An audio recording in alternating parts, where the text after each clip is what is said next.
So good morning, everybody. My guest today for a new podcast with Beyond Grants is Brian Wolf, CEO of Connect Humanity. This is a nonprofit impact fund that finance community broadband in the places traditional markets have left behind. Before Connect Humanity, Brian led social investment at PACT, one of the largest international development NGOs. So he has been inside the grant dependent model and uh, then chose to build something different. So today we're going to talk about what it looks like when you stop treating funding as a donation problem and start treating as a capital access problem. Brian, thank you for being here. Can you please introduce yourself and your organization? Yeah, absolutely. Brian Vo, I'm with a nonprofit called Connect Humanity, where our North Star is bridging the digital divide in the US and internationally. Our approach to it mixes in several different disciplines. And so what we quickly recognized was the way the digital equity field will talk about the digital divide is there's a few different legs to the stool, right? You need initial access to the internet, usually the broadband infrastructure. You then need to see adoption, where the households, the subscribers have the skills, the know-how to be able to use the internet to its fullest. And also in between those two things, you need a device, right? So if you have an internet subscription, you know how to use the internet, but you don't have a portal to access it, that could be just as bad. And so when we looked at that challenge, what we saw was a history of really impressive organizations doing really hard work in each of those lanes. And so what we tried to do, I think where we're solving it differently is that we're tying them all together from a capital perspective. And what we noticed was when historically broadband infrastructure, particularly for low income, underserved communities, had historically relied on grants for the infrastructure, then grants for the digital literacy skills, then grants for the devices. But since we know digital infrastructure is here to stay, devices go stale, literacy skills go stale, right? Like if you took a digital literacy class 5 years ago, AI would have changed that curriculum dramatically. And the width, the breadth of the digital divide is so wide, grants will never be enough, especially as technology continues improving. So for us, it was how can we, if there are economics here, and there are because private investors are making money, how can we weave that into an engine that then brings all of these other things together? Interesting. So from your description, the digital divide is something that has to do with capital access problem. It's not really a technology problem.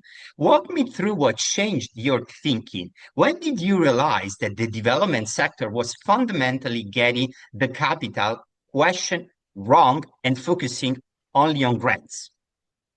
Yeah, great question, and it was a journey for us. When I first started with the organization about 5 years ago, I came from a background of finance, impact investing. I'd spent some time with like impact bonds and outcome-based financing. So I was making my own bridge in terms of coming from the private sector into the social sector and seeing how capital could be used differently. When I came to Connect Humanity, I knew next to nothing about broadband or even the magnitude of the digital divide. I was quite ignorant to it. I joined during COVID, where we saw pictures of children doing homework in the parking lot of Taco Bell's in the US. That problem remains. It's just no longer in the headlines. And so my first aha moment was understanding or realizing the vibrancy of the internet provider space. I thought it was, isn't it just, the nationals, AT&T, Verizon, Comcast? We came to learn that it's incredibly more vibrant. There's almost 4,000 registered internet providers in the US. When we dug deeper to see how big their footprint was, the vast majority of them served less than 50 census blocks. And so we started seeing this in the data, but also hearing stories from the community where the best infrastructure is local infrastructure, right? For and by us. So that was one data point. I think the second data point was to then say, okay, if there's almost 4,000 providers and growing, what's preventing them from doing more of the work? And so that's when we saw different business models of how to provide internet service. I would hear from some providers, when we go into a new space, we're just going to assume a 20% subscription rate and see if we can make the math work with that. And then others would say, well, my business model is inverted. I want to try to drive prices down, make them more affordable, to try to get higher subscription rates. And that's how I'm going to make my money back. And so there was built into these different business models a different perspective that we took as more versus less mission alignment in terms of serving certain communities. We then started tracking the money. Who was making money on this? And in large part, it was private investors, private equity funds. And we were seeing networks being traded amongst private equity funds and incumbent telecom operators, almost like baseball cards, right? And when that happens, having come from the private investment world, everybody needs to take their pound of flesh, right, to make their own math work. And we always know who suffers when that happens. It's always going to be the lower income communities, the marginalized communities, et cetera. And so for us, I was like, okay, how can we start thinking about capital differently? Because lower income communities will never hit a private equity threshold type of return. Is there something more fundamental about the cash flows of broadband that we could really try to take a step back and think about from a first principles perspective? Interesting.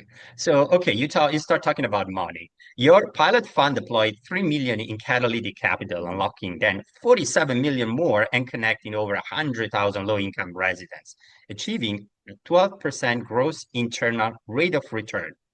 Again, that's not a grant, that's a return. Tell me more about the first deal in that fund. What did you have to build that didn't exist?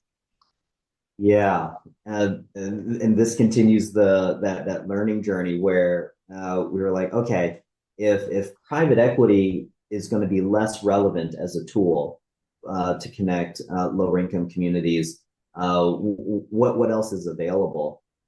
There were public grants, there are and continue to be public grants, but with that procurement of public funding grants, whether it's U.S. government or development finance institutions, governments abroad, the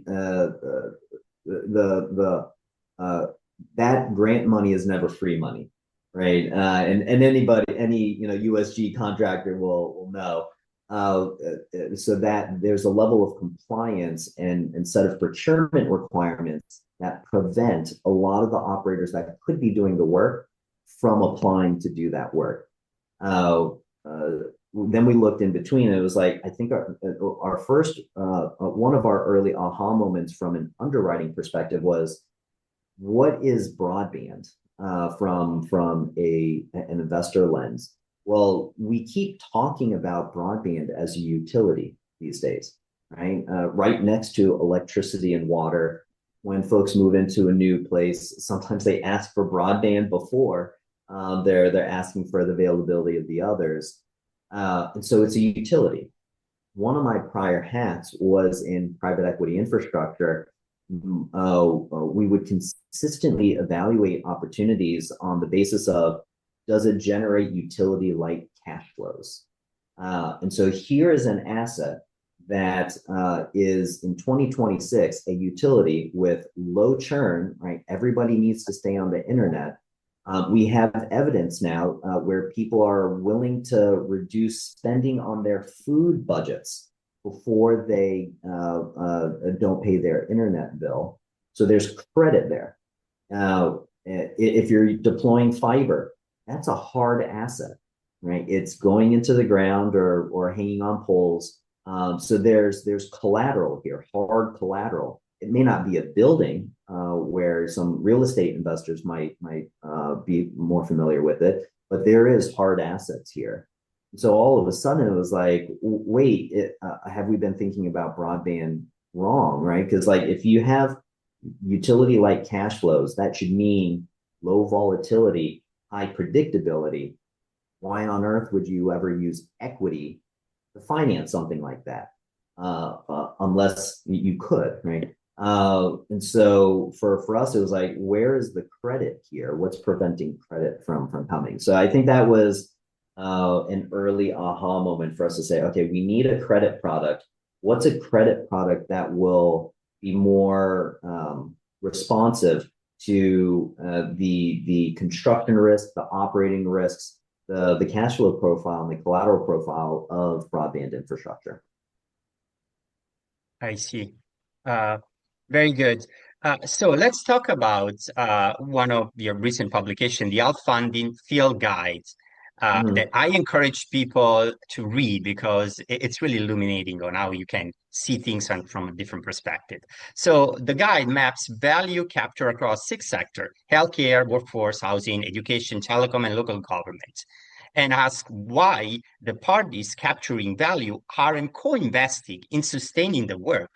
When you take that argument into a hospital system, workforce agency, where does the conversation break down?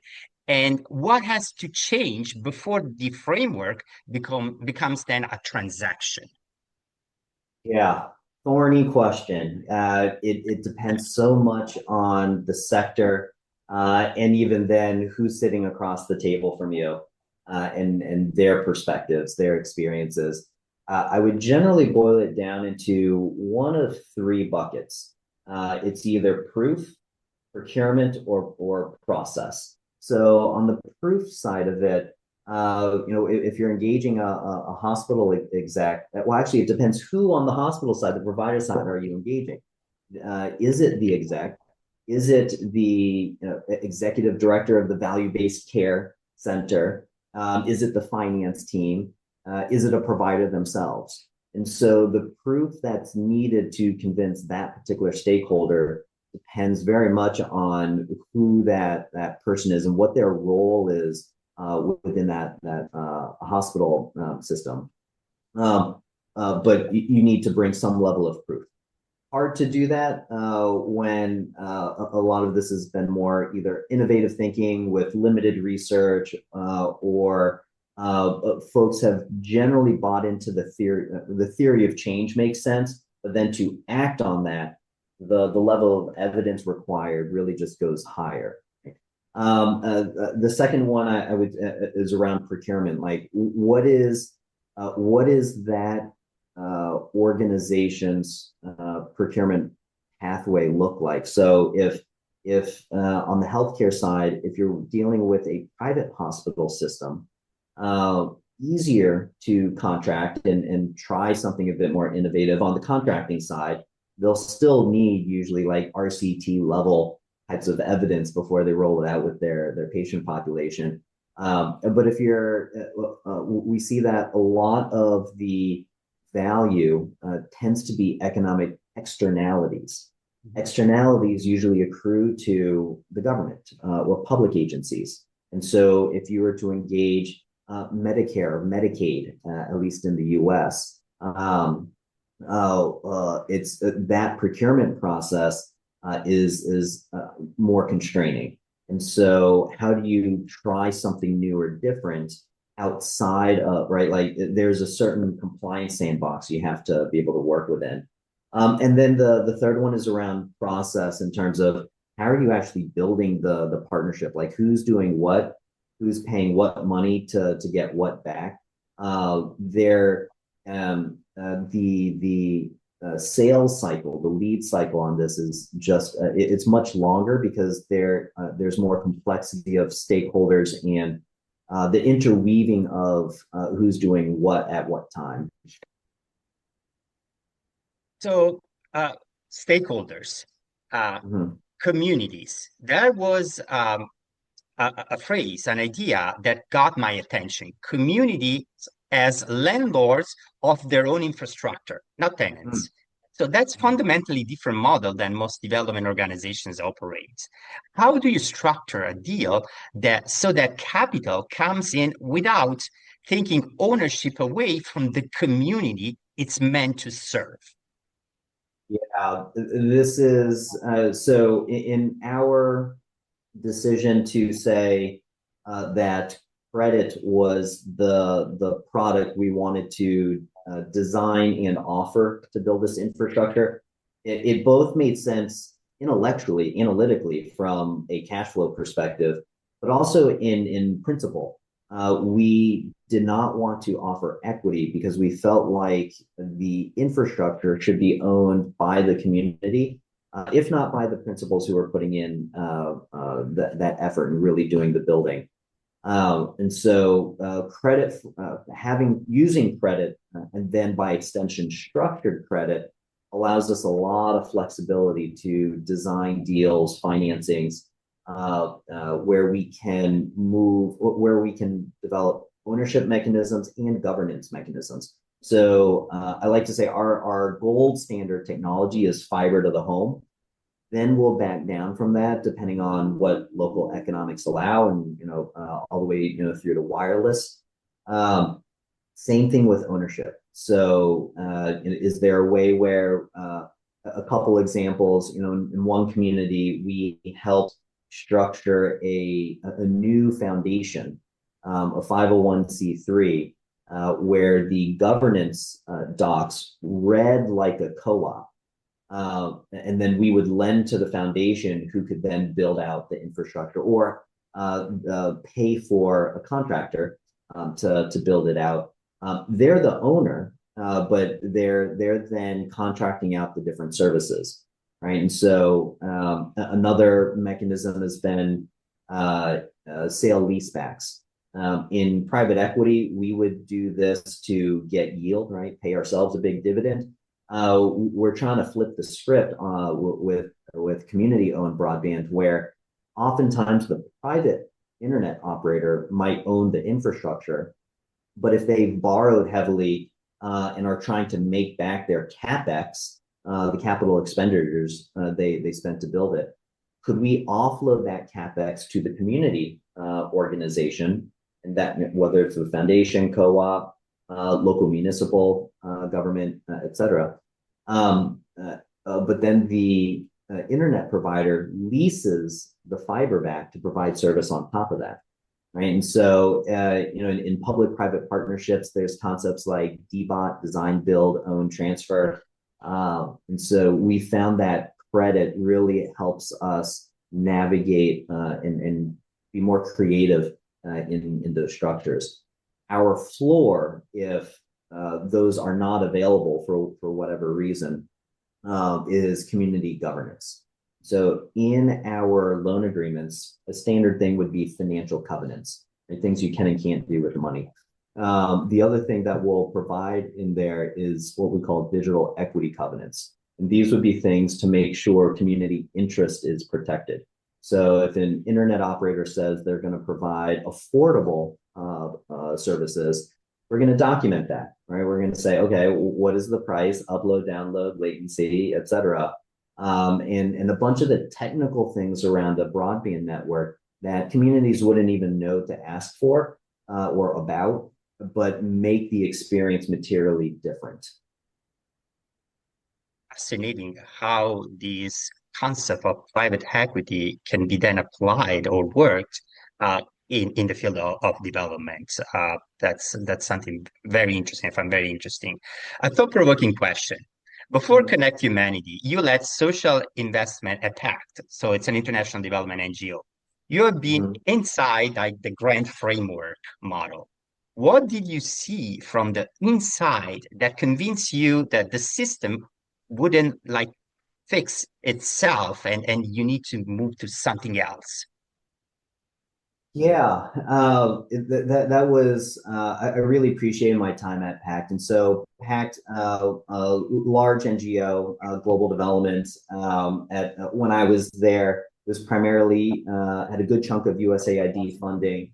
I led the PACT Ventures team, where it was basically we had impact capital and what can an NGO do uniquely with impact capital? And a lot of our peers are doing early stage investing. Our version of it at Pac Ventures was could we view impact capital? How could we view impact capital as a way to augment or accelerate the organization's core theories of change? And so, an example would be PAC did a lot of HIV mitigation work, PEPFAR funded, et cetera. And that was going well.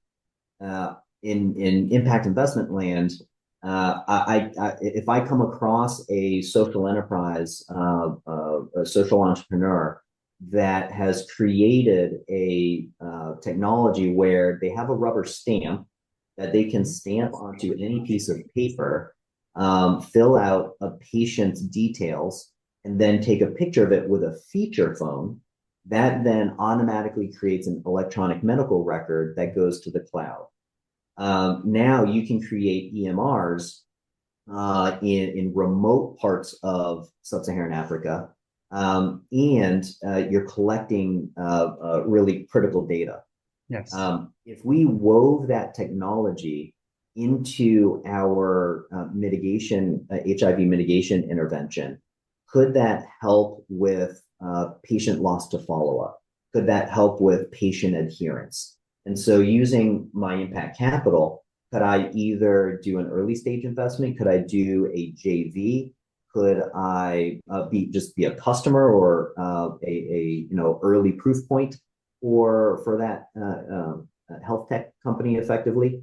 And so while I'm getting my impact capital returns, if the health team is then baking that into their work, would we see better HIV mitigation outcomes? Would that body of evidence then be more attractive to the funder, PEPFAR, so that when the next RFP comes out, ACT is in a better position to win it, right? So it was like 3 layers of returns by thinking a little bit differently of how we could be using impact investing.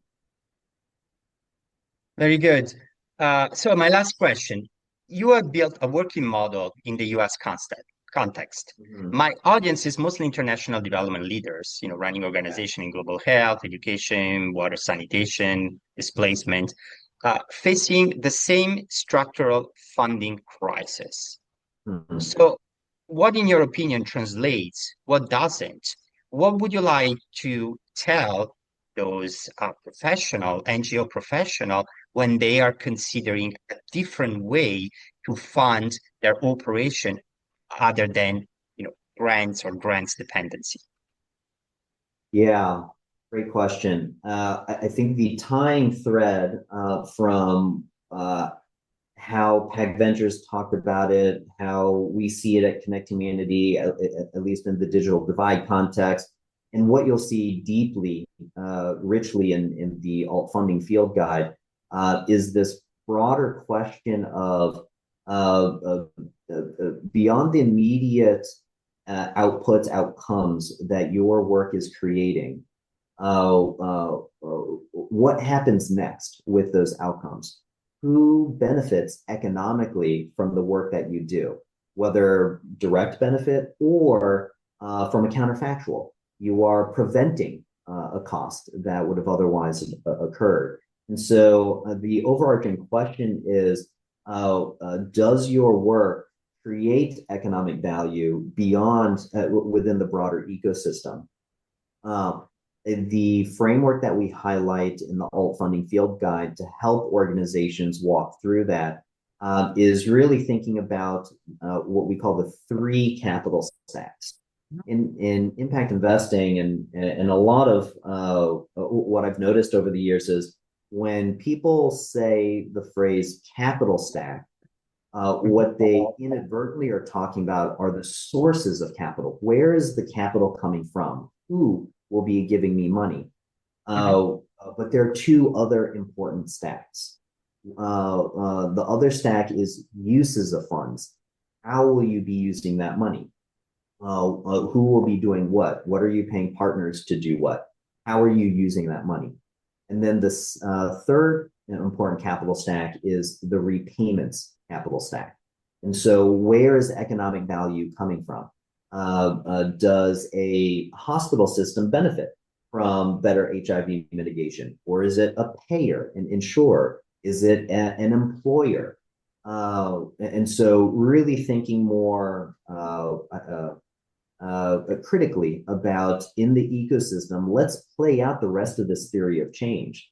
I've noticed that, and programmatically when we do log frames and theories of change, it ends with the beneficiary and what outcome might impact the beneficiary. I'd encourage folks to carry that theory of change on. Then what? To whom? To what extent? And when we think about those three capital stacks, I would also invert the order. Usually the pitch decks that I'll see would be, here's our sources of capital, here's how we plan to spend it, or here's our sources of capital, here's how we plan to repay you, and here's what we plan to use it on. Like, actually, no, that needs to be completely reversed. First, tell me how much money you want and what you'll be spending it on, how you'll make that money back, and then depending on how you'll make that money back, maybe 120 cents on the dollar can be customer oriented, earned income, in which case I know my sources of capital can be private investment. On the other end of the spectrum, if you have zero in the repayment stack, I know all of the sources has to be grant funded. The work of going through the entire exercise of where's my work generating economic value and to whom does that value accrue helps you think more creatively about who can actually go into that repayment stack. Can it be a provider, a payer, a corporate? Where there are gaps, so say you go through that exercise and now you filled up repayments to say 80 cents on the dollar of your uses of funds. That tells me on the sources of funds, 20 cents of that needs to be grant. But now we've gone through, through that analytical exercise and stakeholder engagement, we've reduced 100 cents of grant down to 20 cents. Or maybe in some instances down to zero altogether. Great. Brian, thank you so much for your time and the precious insights you gave to my audience, particularly when considering the options when it comes to impact investing and different ways really to fund the work that they're doing to promote their mission. I really appreciate these precious suggestions. And thank you so much for your time. Thanks for having me, Claudia.